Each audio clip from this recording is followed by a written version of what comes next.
जय हिंद मेरे प्यारे दोस्तों। आज हम लोग बात करेंगे सीईटी सेल की, that is state common entrance test cell जो है MHCET के बारे में पूरी तरह से जानकारी लेंगे कि क्या चल रहा है सीईटी सेल पे। ओके, बहुत सारे स्टूडेंट्स को ये दिक्कत हो रही है कि सीईटी का एग्ज़ाम कब होगा, क्या कहाँ होगा, कैसे होगा, कोविड सिचुएशन है। तो ये सारी चीज़ों के चक्कर में स्टूडेंट्स बहुत परेशान हैं। ऑलरेडी महाराष्ट्र बोर्ड ने 10th स्टैंडर्ड का एग्ज़ाम भी कैंसिल कर दिया पूरी तरह से, एंड जो भी 10th स्टैंडर्ड के बच्चे हैं वो अब डायरेक्टली 11th में जाएंगे। एडमिशन प्रोसेस का बहुत जल्दी ही बात चलेगा।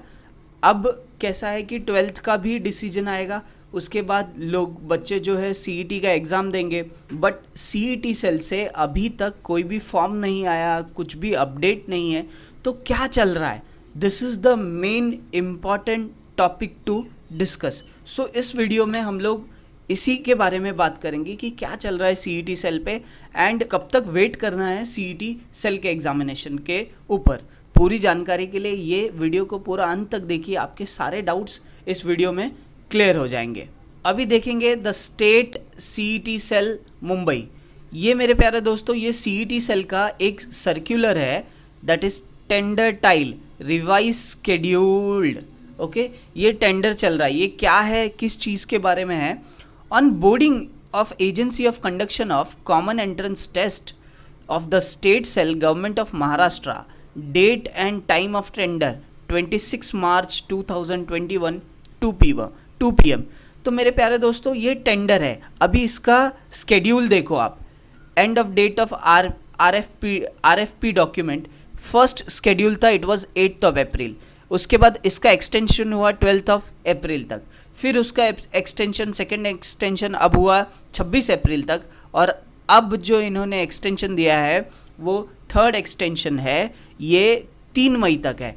इसका मतलब क्या है कि आपको, अगर हम बात करें तो ये टेंडर के बारे में चल रहा है। आफ्टर दैट इनका सारे फॉलोअप होंगे। उसके बाद आपका एग्ज़ाम फॉर्म आएगा,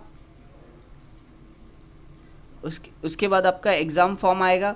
उसके बाद आपका एप्लीकेशन प्रोसेस करेक्शन में जाएगा। फिर उसके बाद एडमिट कार्ड होगा एंड देन उसके बाद आपका जो एडमिट कार्ड आएगा उसके बाद आपका एग्ज़ाम होगा। फिर रिजल्ट्स आएंगे एंड उसके बाद कैप राउंड होगा। ये सारी चीज़ें अभी हम लोग फर्स्ट स्टेज पे है। इसके बाद 1, 2, 3, 4 एंड 5 प्रोसेस की बात अभी भी बाकी है। मेरे प्यारे दोस्तों, ये जो प्रोसेस है ये जनरली जो होता था फरवरी से लेके मई तक पूरा सीईटी सेल का एग्ज़ाम कंप्लीट हो जाता था। But due to pandemic situation के वजह से Maharashtra government already lockdown impose करने की वजह से ये सारा जो प्रोसेस है इतना लंबा स्ट्रेच हो चुका है।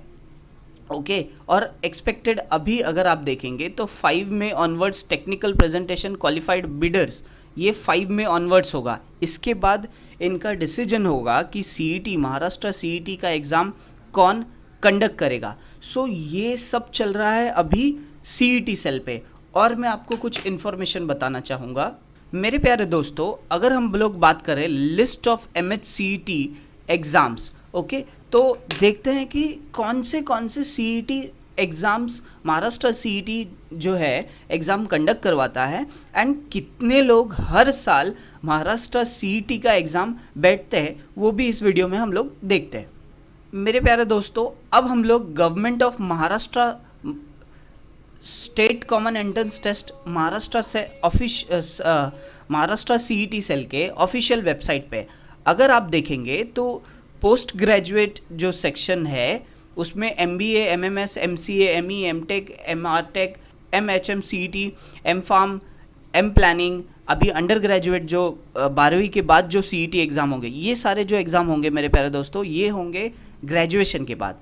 अब ये सारे जो एग्ज़ाम है ये 12वीं के बाद होंगे। BE, BTech जिसे हम लोग सीईटी का एग्ज़ाम लिखते हैं, B Pharm है, B आर्किटेक्ट है, होटल मैनेजमेंट है, सेकेंड ईयर डायरेक्ट है, सेकेंड ईयर इंजीनियरिंग में जिनको डायरेक्ट एडमिशन चाहिए उनके लिए ये सीईटी सेल का एग्ज़ाम है।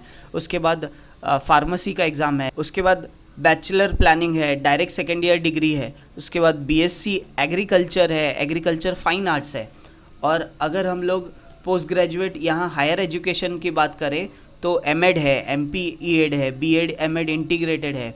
फिर अंडर ग्रेजुएट में एलएलबी है, LLB 5 years 3 years, BEd BPEd BA BEd BSc BEd integrated है। जो ये जो है ये 12वीं के बाद आप लिखते हैं।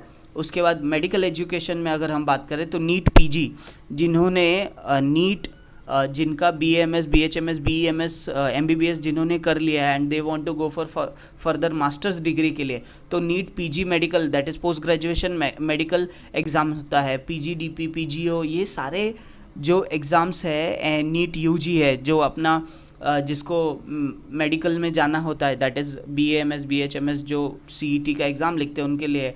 IAQ 15% आयुष कोर्सेज है, आयुष एजुकेशन ये मिनिस्ट्री ऑफ आयुर्वेद से आता है।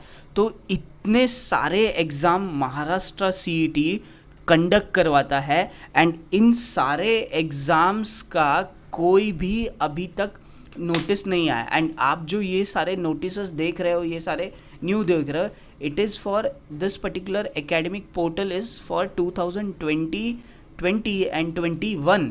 अब अगर हम लोग 22 की बात करें तो ये देखो मेरे प्यारे दोस्तों, ये सिर्फ यहाँ पे 3 नोटिस है और ये सारे कुछ भी अपडेट्स नहीं है, no new it is been mention. जबकि उस 2020 20 एंड 21 के एडमिशन प्रोसेस सारे मेंशन किए गए थे। So this is the main thing कि अभी तक 2021 एंड 22 का कोई भी अपडेट नहीं आया है, ये एक सीईटी सेल के तरफ से है। Now how many student appear for Maharashtra CET exam every year? Around 4.35 lakh student appears for Maharashtra CET exam. इसमें सभी है, MBA MMS MCA BA BEd BR B plan fine arts Ayurveda NEET UG सभी लोग अपीयर करते हैं। सो 4.5 लाख लोग महाराष्ट्र सीईटी एग्ज़ाम लिखते हैं एंड अभी तक 2021 और 22 के लिए कुछ भी अपडेट नहीं आया। तो ये सारा चीज़ें सीईटी सेल पे चल रहा है। तो this is all about for CET cell. अगर आपको एडमिशन प्रोसेस के बारे में जानना है, किसी कॉलेज के डिटेल्स के बारे में जानना है, कैसे किसी कॉलेज में एडमिशन मिलेगा pertaining to any courses which has been mentioned on the Maharashtra CET cell, तो इस चैनल को आप सब्सक्राइब करिए एंड शेयर करिए अपने दोस्तों के साथ। मिलेंगे अगले वीडियो में, तब तक के लिए जय हिंद।